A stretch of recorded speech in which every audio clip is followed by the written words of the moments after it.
सिंध बलोचिस्तान किते गोपांग बिरादर है।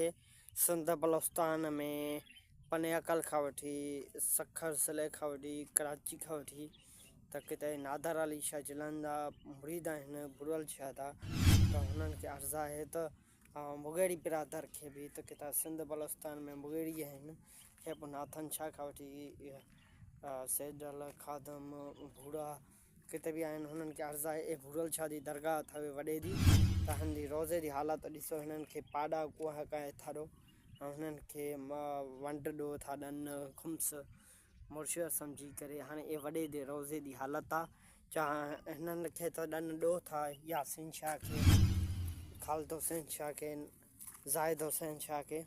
हे रोज़े जी हालत आहे, रोज़े जी हालत तव्हां ॾिसी रहिया आहियो।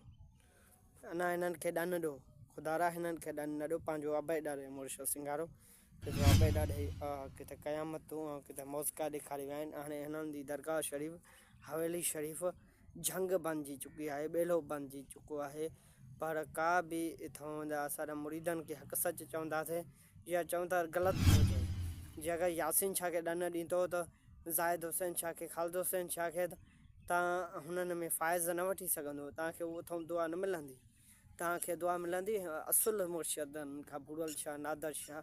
हिननि जे रोज़े जी तव्हां हालत ॾिठो, पाण तव्हां चवंदो त वाक़ई बि सैयद नूर नबी शाह असांखे ॾेखारियो हुई त तुंहिंजी का बरक़ आहे।